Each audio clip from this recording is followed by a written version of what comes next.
Hello everyone. So நம்ம இன்னைக்கு self கூட ஸ்பீக்கிங் பார்ட் 2 பார்க்கலாம். ஃபர்ஸ்ட் ஒன் இது வந்து ஒரு பர்சனல் எக்ஸ்பீரியன்ஸ் ஆன क्वेश्चन. So obviously நமக்கு தெரியும் preparation time வந்து only 30 seconds and speaking time வந்து 60 seconds மட்டும்தான். So நமக்கு ஜெனரலா क्वेश्चंस கொடுத்திருக்கனால நம்ம எப்படி போலாம்னா இந்த 5 क्वेश्चंस அட்ரஸ் பண்ணி பர்சனல் எக்ஸ்பீரியன்ஸை பேசலாம். So அது என்ன பாத்தீங்கன்னா what, where, when, how and why. சரிங்களா? சோ இந்த பர்சனல் எக்ஸ்பீரியன்ஸ் யூசுவலாவே நம்ம ஜெனரலி பேசும்போது எப்படி பண்ணுவோம், நம்ம என்னோட பழைய காலங்களை நினைச்சு பார்க்கும்போது எனக்கு ரொம்ப சந்தோஷமா இருக்கு, சோ எனக்கு ரொம்ப நினைச்சு பார்க்கவே கஷ்டமா இருக்கு, so we obviously use emotions. So இப்போ இங்கே அதெல்லாம் பண்ண போறோம்.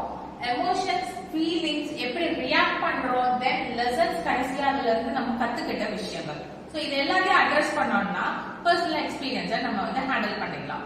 சோ கொஞ்சம் வெக்காபுலரி நம்ம அந்த எமோஷன்ஸ் ரிலேட்டடா பார்க்கலாம்.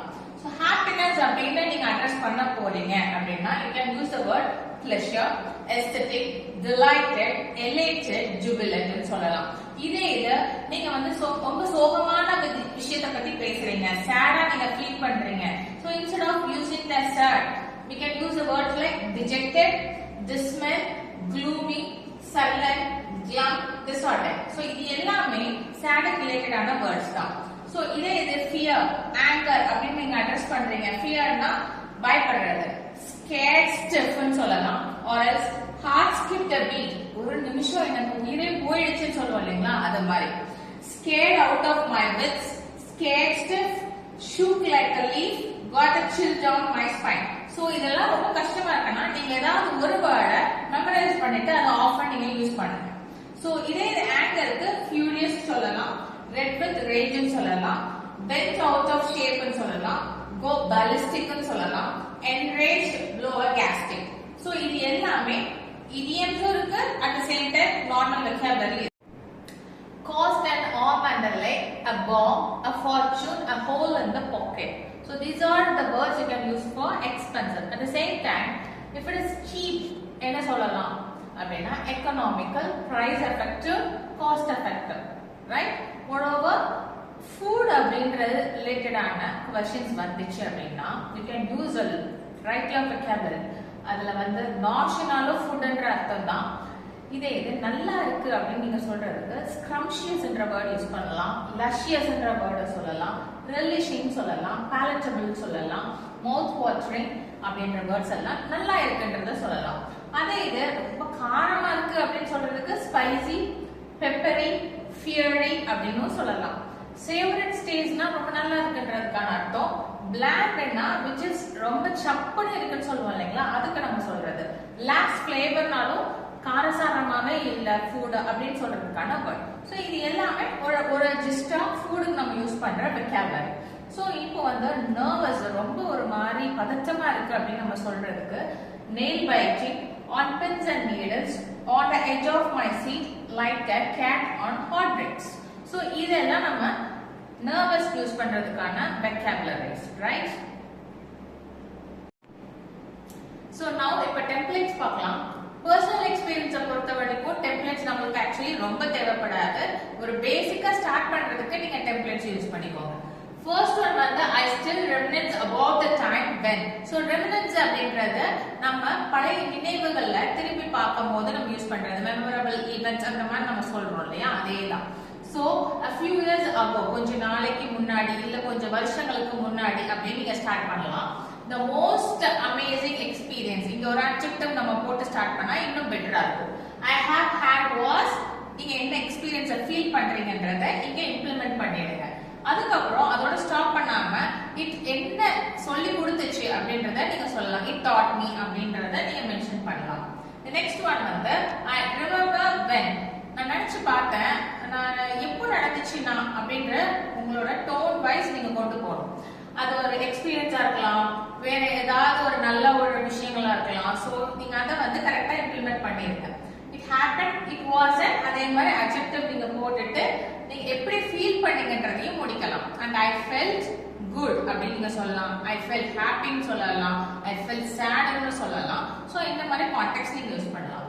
நெக்ஸ்ட் டைம் பாத்தீங்கன்னா ஒன் டைம் ஐ எக்ஸ்பீரியன்ஸ் அப்படின்ற எக்ஸ்பிளனேஷன், நீங்க என்ன எக்ஸ்பீரியன்ஸ் பண்ணீங்கன்றத எக்ஸ்பிளனேஷனோட எக்ஸ்பிரஷனோட நீங்க சொல்லலாம். ஒரு தடவை இப்படி ஒன்று நடந்துச்சு, ஒரு நாள் இப்படி ஒரு சம்பவம் நடந்துச்சு அப்படின்னு நீங்க சொல்றீங்களா, அதே தான். நெக்ஸ்ட் ஒன் வந்து questions. எப்படிலாம் questions வந்து இதுல வரும் நம்ம ஒரு ஜிஸ்டா பார்க்கலாம்.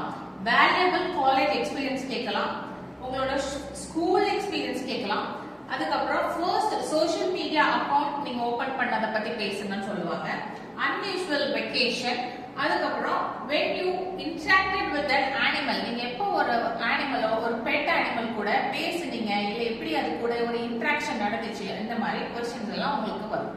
சோ நெக்ஸ்ட் ஒன் பாத்தீங்கன்னா இப்போ நம்ம ஃபைனலா பார்க்க போறது சாம்பிள். இப்போ எல்லாமே நம்ம இதில் இம்ப்ளிமெண்ட் பண்ண போறோம். இப்போ क्वेश्चन வந்து describe your favorite bookன்னு வச்சுக்கோங்க. இப்போ நான் என்னோட பிடிச்ச புக்கை பத்தி எழுதிருக்கேன், நீங்களும் அதே மாதிரி உங்களுக்கு பிடிச்ச புக்கை பத்தி நீங்க எழுதுங்க. ஸோ ஃபர்ஸ்ட் ஒன் பாத்தீங்கன்னா my favorite book is To Kill a Mockingbird by Harper Lee. இது யாருன்றத நான் மென்ஷன் பண்ணிட்டேன். நெக்ஸ்ட் நான் எப்படி நான் ஃபீல் பண்ணேன்றத சொல்றேன். I feel jubilant to read this novel. என்னோட எமோஷன்ஸை நான் வெளிப்படுத்திருக்கேன். அதுக்கப்புறம் பாத்தீங்கன்னா இது எப்படிப்பட்ட நாவல்ன்றதை நம்ம மென்ஷன் பண்றோம். It is a classic novel that has had a profound impact on me. எனக்கு ரொம்ப ஒரு தாக்கத்தை இது கொடுத்திருக்கு அப்படின்னு நம்ம சொல்றோம். அதுக்கப்புறம் நான் இன்னும் வந்து அதோட கான்டெக்ஸ்டை இன்னும் விரிவாக்குறேன். Moreover, the book is set in the deep south அப்படின்ற ஒரு இடத்துல நடந்தது. எப்போனா during the 1930s and explores issues of racism and injustice. எப்போ எப்பொழுது எந்த மாதிரி இடத்துல என்ன நடந்துச்சு அப்படின்ற क्वेश्चंस எல்லாம் நம்ம அட்ரஸ் பண்ணிருக்கோம். சோ அது மட்டும் இல்லாம நம்ம நெக்ஸ்ட் என்ன பண்ண போறோம்னா furthermore, இன்னும் ஏன்னா கரெக்ட்டா 60 செகண்ட்ஸ்க்கு நம்ம கம்ப்ளீட் பண்ணனும். Furthermore, it is told though the eyes of a young girl named Scout Finch, because அந்த புக்க பத்தின ஒரு குட்டி ஜிஸ்ட் நம்ம கொடுத்தா இன்னும் பெட்டரா இருக்கும். So who is both naive and wise beyond her years. That means naiveன்றது ரொம்ப அப்பாவின்றது தான், wiseனா ரொம்ப நல்லவங்க அப்படின்ற இந்த கேரக்டர் பத்தி சொல்லிருக்காங்க. I love this book because of its thought provoking things. எனக்கு இது ஏன் பர்சனலி பிடிச்சின்றதுக்கான எக்ஸ்பிளனேஷன். themes இருக்கு, memorable characters and beautiful writing style. So இது எல்லாமே vocabulary தான். Even if you are very prolific with the vocabulary, நீங்க advanced ஆன words-ஐயும் நீங்க யூஸ் பண்ணிக்கலாம். Okay? So finally நம்ம எப்படி முடிக்கலாம் பார்க்கலாம். It is a book that I return to again and again, and each time I discover something new. So finally நம்ம வந்து எப்படி ஃபீல் பண்ணோன்றத ஈவன் நீங்க வந்து அது ஒரு டெசிஷனா சொல்லலாம், இல்ல லெசன் லேர்ன் பண்ணதா சொல்லலாம். இப்போ புக்குன்றனால என்னோட அனுபவத்தை நான் ஷேர் பண்ணிருக்கேன். சோ நீங்க அந்த क्वेश्चन கேட்ட மாதிரி நீங்க ஃபைனலா நீங்க முடிக்கலாம். See you in the next video. Bye.